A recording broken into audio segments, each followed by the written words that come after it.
I knew you were coming. I had to step it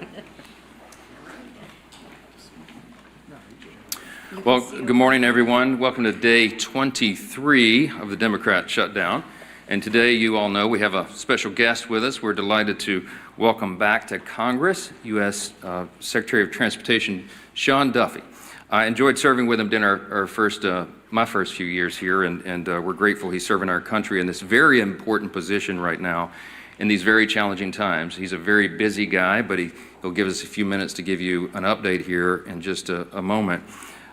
You'll hear directly from him about the very real and consequential ways that Americans are suffering right now because of the shutdown. I just wanted to give you a brief update, and then I'll turn it over to the Secretary. But by way of review, the reason that my colleagues and I have come in here every morning now during this painful Schumer shutdown is because we have to share the facts and we have to share the simple truth with the American people. And why is that? Because the Democrats are working overtime to try to hide those facts and to try to distract from the very simple truth here. They want you to forget that just 5 Senate Democrats could reopen the government today. All we need is 5 of them. They try to pretend that their counter-proposal deal doesn't reinstate free health care for illegal aliens, $200 billion of taxpayer funds. They try to pretend that their counter-proposal would not send billions of dollars in wasteful spending for social projects in foreign countries overseas. They don't want you to look at the facts. They don't want you to look at the paperwork that they themselves filed as the counter-proposal.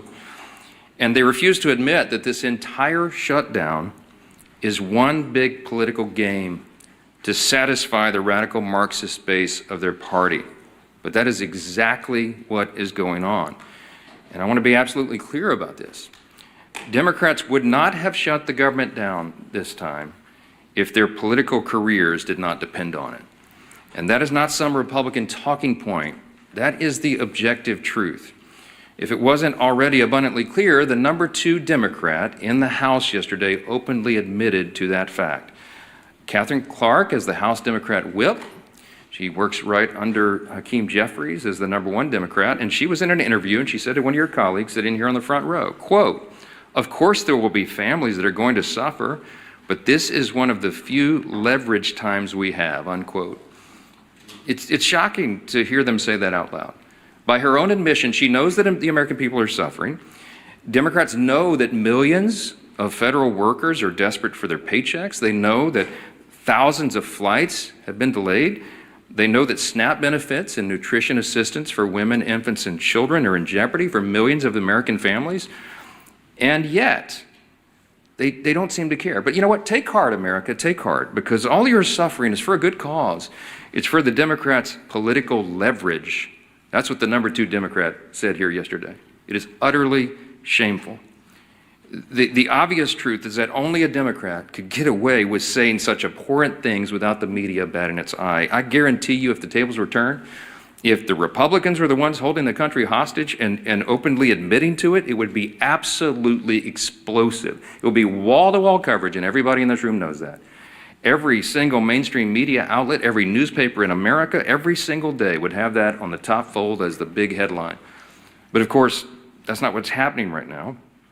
Coverage of all this has been sporadic and almost every time spun to try to somehow favor the Democrats who have put us in this mess. Democrats own this.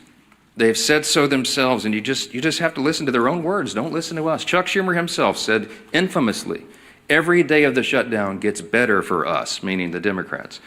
And then you had the Democrat whip here say yesterday, openly admitted, they're holding the country hostage for their political leverage. They're perfectly fine with that. They're perfectly okay with real pain being felt by real Americans as long as it helps their political agenda as they see it, as long as they can force $1.5 trillion new dollars in spending on America and get illegal aliens back on health care funded by U.S. citizens. That's their counterproposal.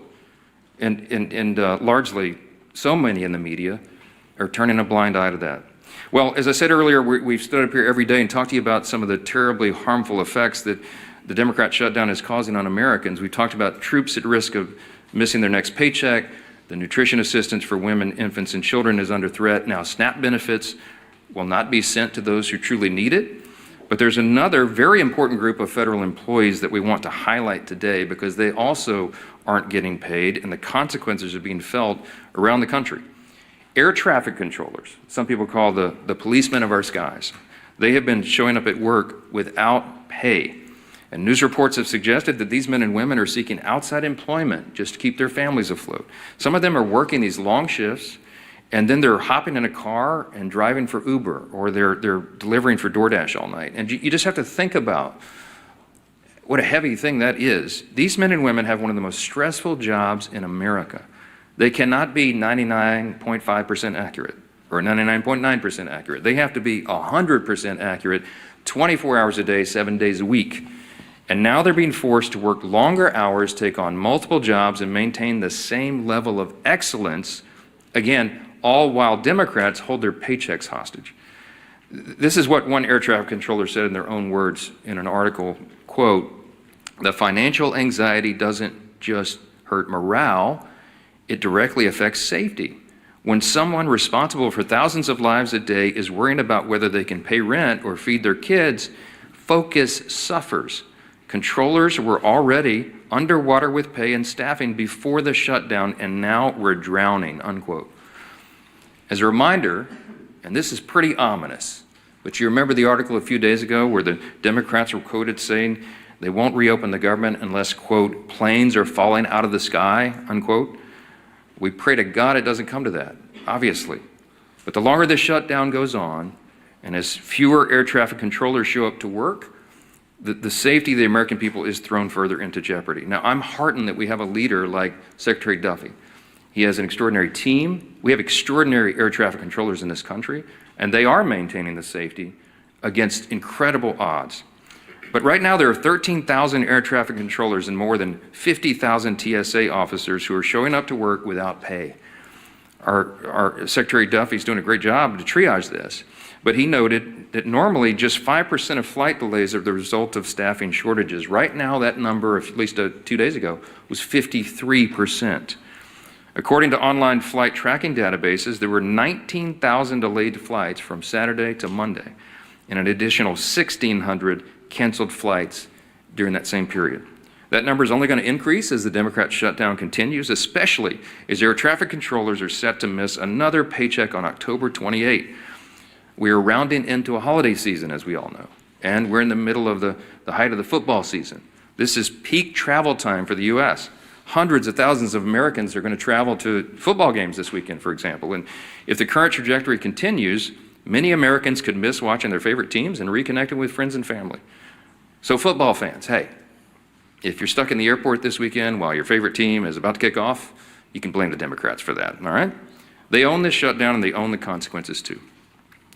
So now here to share this firsthand perspective of some of the ways this shutdown is stretching thin American air travel and all of our air infrastructure is our extraordinary Secretary, Sean Duffy. And then after he speaks, you will hear from the chairman of Transportation and Infrastructure, our committee here in the House, our good friend, Sam Graves. Mr. Secretary, thank you so much for your time. Thank you, buddy. Thank you, Mr. Speaker. First off, I want to thank the Republican leadership team and Republicans in the House for your votes to keep the government open, keep the government funded. Usually this is a House problem.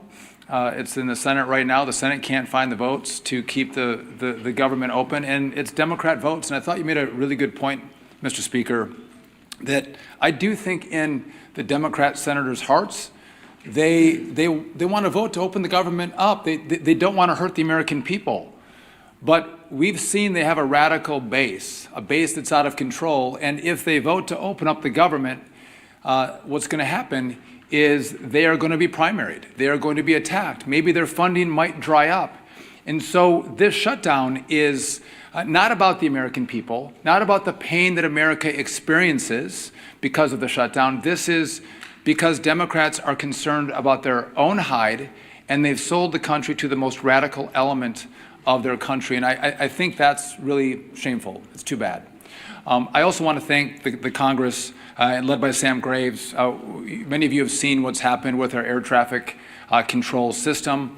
It's old, it's antiquated, it's safe, but it has to be massively rebuilt. We need a new system, and I want to thank the House for leading that effort. We've asked for $31.5 billion. We got a down payment of $12.5 billion to begin that really important work. Before the shutdown, we have crafted our teams in a way that can keep that work moving forward. It doesn't stop during the shutdown because, again, 6 months from now, you all won't care that Democrats shut the government down. You'll want to know what the results are and the progress of building this new system. So that is still operational. But I do want to talk about air traffic controllers for a moment because I think this is incredibly important. They're angry. I've gone to a number of different towers over the course of the last week to 10 days. They're frustrated. They're frustrated that the Congress is focused, at least in the Senate, on paying for health care benefits for illegals as opposed to paying their paychecks for the great work that they provide to the American people. That makes them angry. You've seen, as the Speaker mentioned, across the national airspace, we see there's certain centers or TRACONs or towers where we'll see a lower staffing. When we have lower staffing, what happens is you'll see delays or cancellations. But it's not one tower, it's not one TRACON, it's not one center, it's maybe one center one day, it's a TRACON another day, it's kind of moving throughout the national airspace. But it's causing disruptions.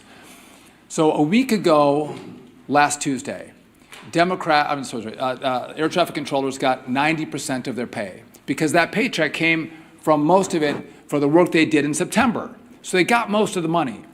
Next Tuesday is the first paycheck that they will not receive for the work that they did in October. And to the Speaker's point, we have air traffic controllers who work more than 5 days a week. They work 6 days a week to make sure they can cover air travel throughout the country. And so if you have a controller that's working 6 days a week, but has to think about how am I going to pay the mortgage, how am I going to make the car payment, how am I going to put food on my kid's table, they have to make choices. And the choices they're making is to take a second job. Well, I don't want my air traffic controllers to take a second job. I want them to do one job. I don't want them delivering for DoorDash. I don't want them driving Uber.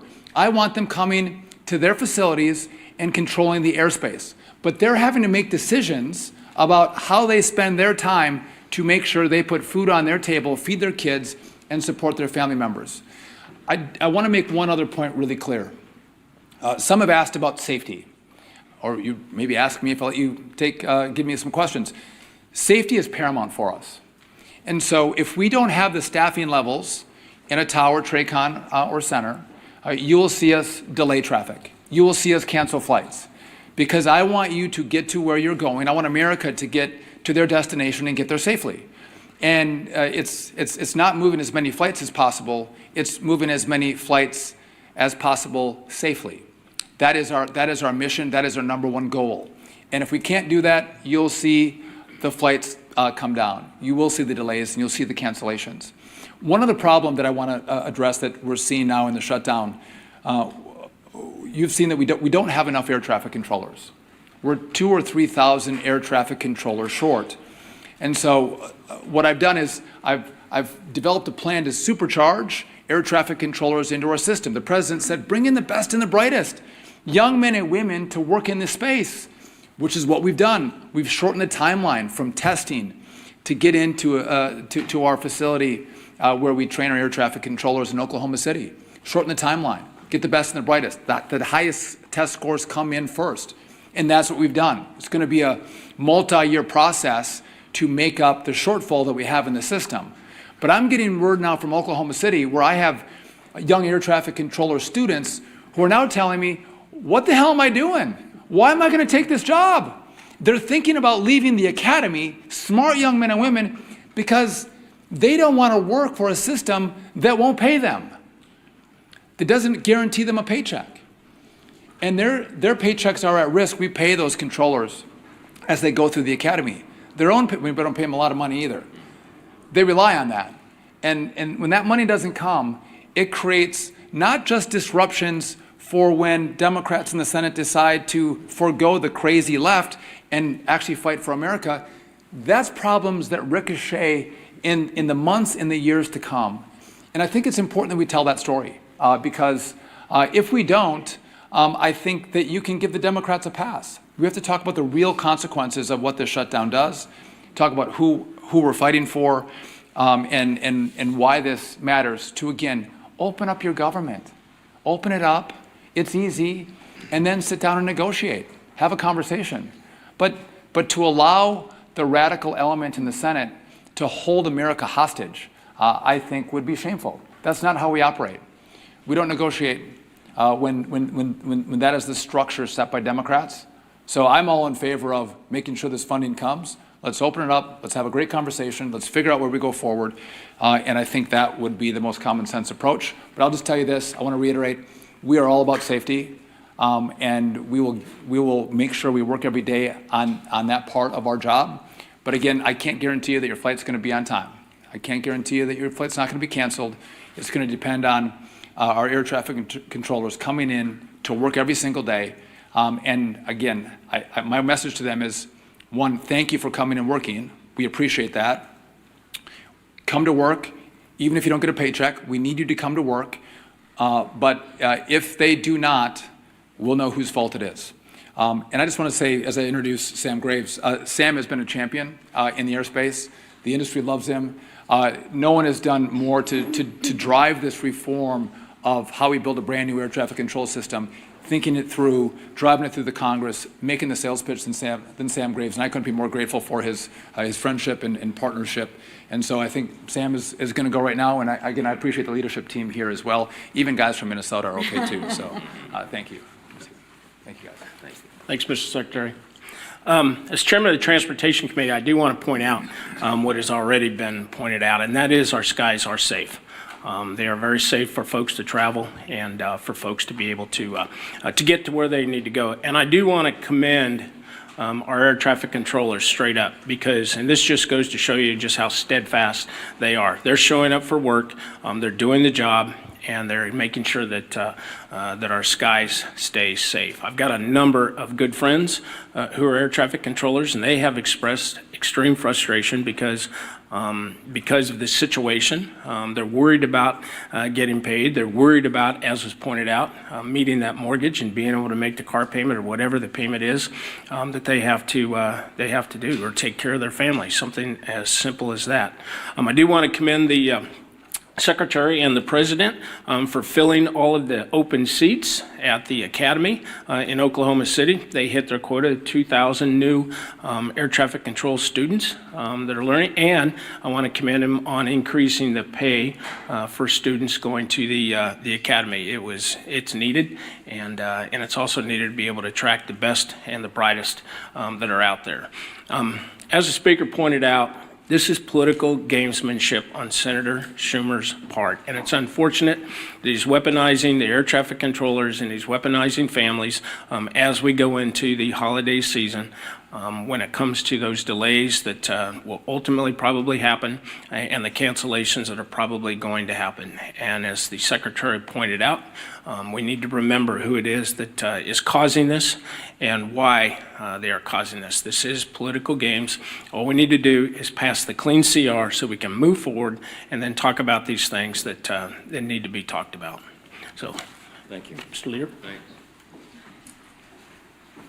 Thank you, Sam, and appreciate the job that our chairman of the Transportation Committee is doing. Really appreciate the job that our Secretary of Transportation, Secretary Duffy, has been doing, and especially want to thank those air traffic controllers who are showing up to work. Work that even in normal times is an incredibly stressful job. You know, as you can imagine, at any airport in America, but especially the busy ones, you might have dozens of flights coming in and out every single hour. And their job is to manage those flights so that everybody on those planes lands or takes off safely and gets to their destination safely. That's their job, that's their priority, it's their passion. And yet, when you add to that, again, in normal times, an incredibly stressful job, when you add to that the uncertainty of whether or not they're even going to get paid, while they still have the obligations of paying their house note, their rent, their car note, putting food on the table, Adding that extra level of stress to an already stressful job is really straining the system. And so, as Secretary Duffy talked about, some have taken to get second jobs, jobs that take them away from their current job. It's led to flight delays. It's led to real hardships for American families. As we're approaching Easter, Thanksgiving in just a couple of weeks, imagine you're planning your Thanksgiving vacation to go see your family somewhere else, maybe a kid returning from college to go see their family for the first time in a few months, and you don't know if the flight is going to be scheduled, if the flight's going to be on time, if you're going to be able to make it home. This is unnecessary, and people are starting more and more to ask the question, why is this going on? Why do Democrats continue to vote no? Not on a bill that solves all of our differences, a bill that just keeps the government running, puts the food on the table of those air traffic controllers while we negotiate our differences. That's all we're talking about, a clean CR, a bill that just lets us keep the government running while we still negotiate the big differences we have.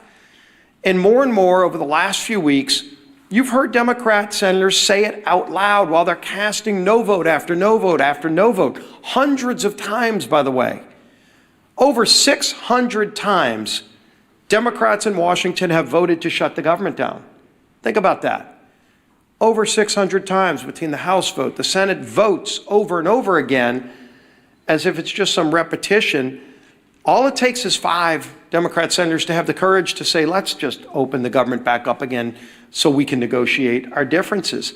But they're starting to say publicly what we've said out here, what they've been saying privately, is they're scared to death of their far left radical base. That's why the Democrats did it. It has nothing to do with policy differences. That's what we can negotiate when the government's open.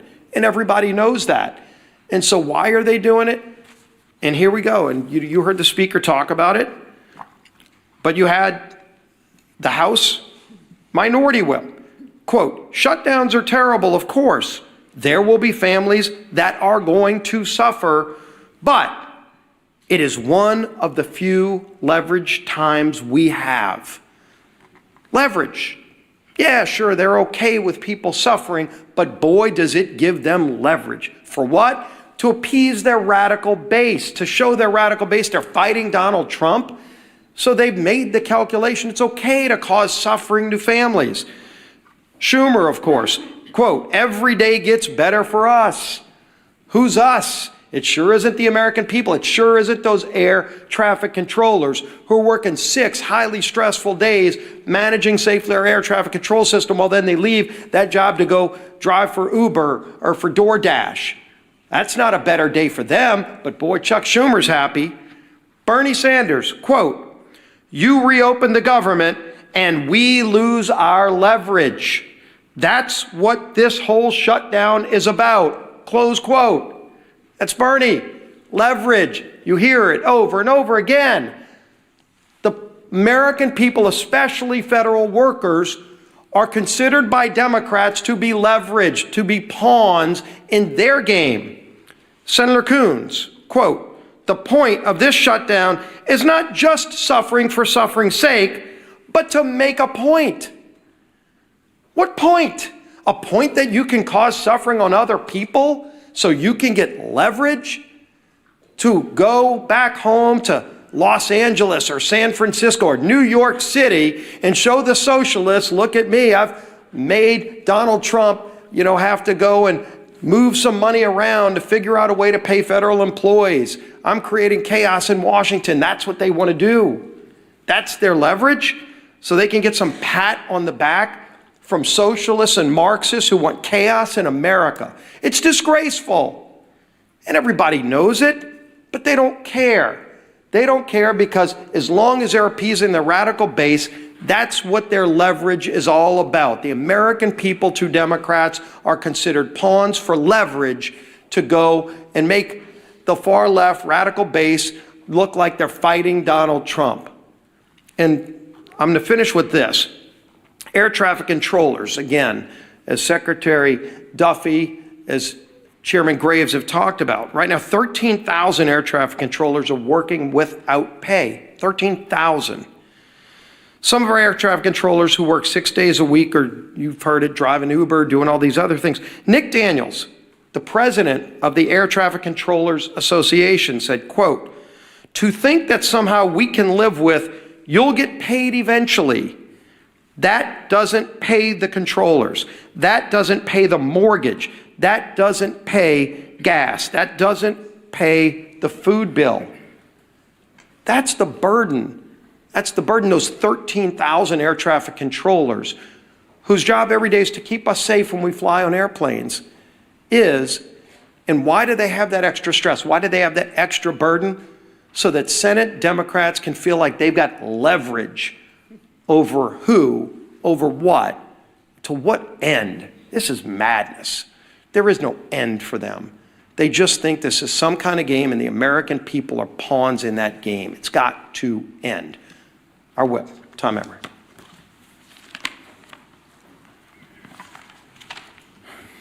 Shutdowns are terrible.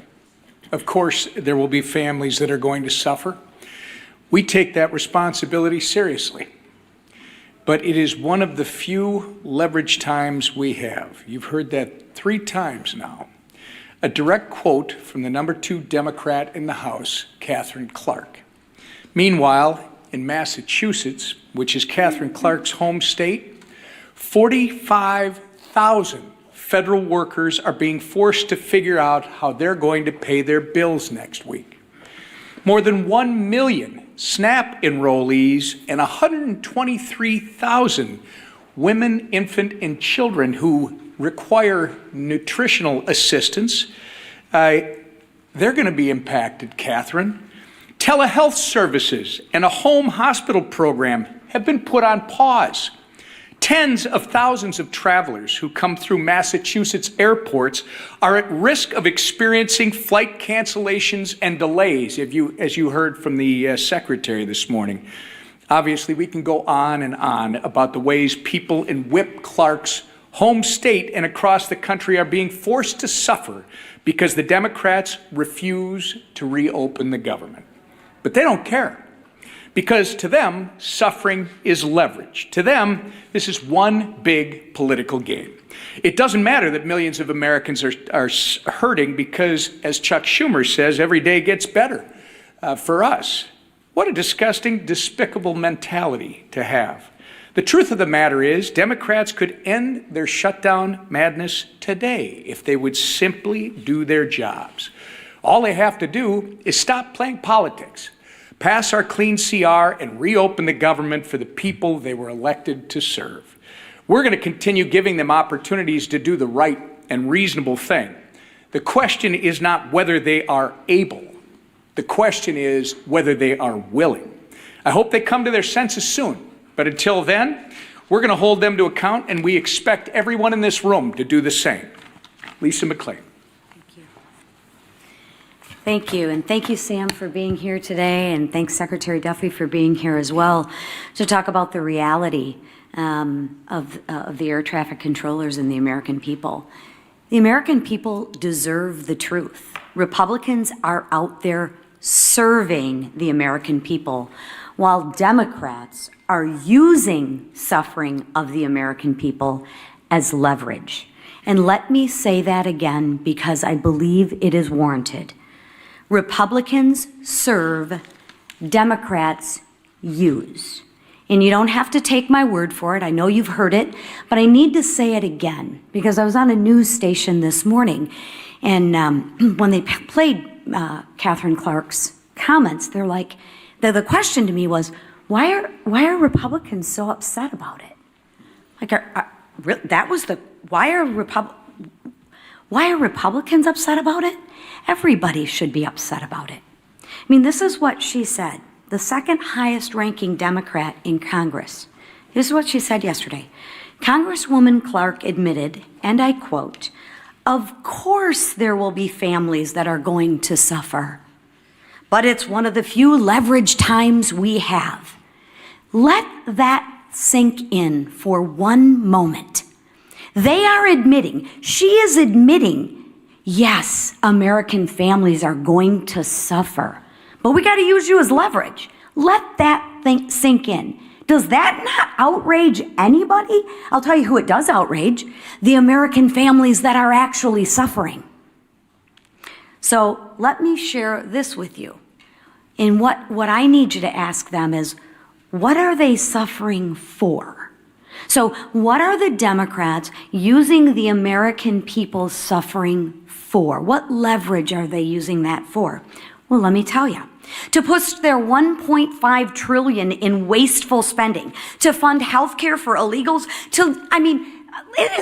the Democrats think it's right for the American people to suffer so that we can deliver Sesame Street to Iraq. Sesame Street in Iraq? Democrats, Catherine, she thinks that's all right to have the American people suffer for that. Someone connect those dots for me. Seriously. I hope to God you are asking her why. Because the questions that I get is, why do you think that's bad? Are you kidding me? We have lost our minds. They've lost their minds. It's disgusting and it's insulting, right? They want to bankroll LGBTQ propaganda in South America on the backs of Americans suffering. Again, let that one sink in. And you know what? That does make me angry. It does make me angry, and it should make all of you angry too. Democrats are squeezing working families just to bankroll their pet projects. Good job of leveraging suffering on the American family. Meanwhile, Republicans are doing what we always do. We're rolling up our sleeves and we're doing the work. Let me give you some examples. Congressman Zach Nunn met with rural health care providers and first responders, right? Remember, the Democrats are the ones that want to repeal that $50 billion for rural health care, right? They talk out of both sides of the mouth. So concerned about health care, but let's repeal the $50 billion back. Okay. Congressman Bilirakis met with troops working without pay and veterans struggling to access services. Dozens of Republicans are back home cleaning up parks, volunteering at food banks, and helping struggling families. The contrast couldn't be more clear. Democrats see suffering as leverage. Republicans see it as a call to serve. So here's my message to Democrats. Stop holding the American people hostage. Stop being okay with Americans' families suffering. Stop playing games. Open up the government. Get back to work, and get back to work to serving the people who actually elected you to do your job. Thank you. All right, a few questions? Manu, go ahead. You said yesterday you were still trying to get the details of this $230 million the president has asked for the Justice Department to pay for his legal bills. Now that you've had some time, perhaps, to get the details, are you okay with taxpayers potentially being on the hook for that kind of money? I'm not trying to dodge the question. I haven't had time to get the details, okay? That's still on my list, things to do list. Yesterday was almost literally a 21-hour workday. Yes, sir, back row. Legislation in the Senate to pay air traffic controllers during the shutdown. If that does pass in the Senate, would you bring the House back to vote on that? And then, absent congressional action, would you work with the White House to find a way to pay air traffic controllers during the shutdown? And where would you pull that money from? Well, let me answer the questions in reverse order. We did work with the White House to get air traffic controllers paid. It's called the Clean CR. We passed it in the House September 19th. By my count, it's 33 days ago. It's been... Sean Duffy just said Yep. that air traffic controllers are going to miss a picture. Yes. They're trying to find... The White House has bent over backwards to mitigate the harms to the American people. We got WIC funded by bootstrapping a 1930s era statute regarding tariff revenue. He found unobligated funds in the R&D accounts at DOD to get the troops paid in the middle of October. But we're running out of resources. They're running out of creative ideas, and there is not an existing pot of money that could cover the air traffic controllers' salaries right now. And so that is why we have to get the government reopened. Again, every Republican has voted repeatedly to do that very thing, to pay everyone and make all this madness stop. And the Democrats have now voted 13 times to keep the government closed. With regard to your first question, there will be a measure on the Senate floor today that Leader Thune and the Republicans are desperately trying to make sure that all these people are covered. They want all essential workers in all these categories to actually get their paycheck, even if the Democrats keep the government shut down. We are told that the Democrats have vowed to vote no on that measure. So they will not vote today. That's what we understand to be the case. They will vote against restoring paychecks to troops, Border Patrol agents, air traffic controllers, TSA agents, and all the rest. And it's unconscionable to us, but again, it's another step in their political game as they're using all of these people, hardworking Americans and their families, as leverage for their political purposes to cover their own tails with the radical left. Chad. If it's so important to pay the air traffic controllers, you said you want to see what happens in the Senate. Why wouldn't you commit right now and say, we're going to have the House back in session and we're going to vote? Because you know as well as I do sometimes when one body moves something, it gives impetus to the other body. Well, no, I don't know that. We just demonstrated it's not true, Chad. We passed the CR to get everybody paid. If I brought everybody back right now and we voted on a measure to do this, to pay essential workers, it would be spiked in the Senate. They're going to show you this afternoon that they would spike that bill. So it would be a waste of our time, and it would take the pressure off Chuck Schumer to get his job done and open the government again. This is what's so infuriating to us. Yes, sir. You said yesterday that this needs to be assessed on a day-by-day basis. Now we're on day 23. Has the needle moved at all between the last 24 hours and what's it look like the next week or so? Well, look, we do assess it day by day, hour by hour, because if you remember, the original CR was going to extend and allow 7 additional weeks for us to finish the appropriations process to November 21. Well, now they've eaten up the month of October, and we're getting closer and closer to that deadline, and so it is something that we take into account. It's a day-by-day evaluation. I will tell you that appropriators are working right now, even though we're not on the House floor, and they're preparing the next batch of bills, and there's discussions going on at the leadership level and among appropriators across chambers and across the aisle, because they're serious people that understand we have to do serious work, and so we continue to evaluate it. But our plea today is to the Democrats: please, 5 centrists in the Senate, do the right thing. You know what the right thing is. Play the tape. You can find a floor speech or media interview with every single Democrat in the Senate. Every single one of them have given impassioned speeches. We could come up here in lieu of a press conference and show you their own words where they say that this should never happen, that it would be harmful to the country and harmful to people, and now they're saying they don't care. They know better. They know in their hearts this is wrong, and we're asking them to stop it. Back row. Last question.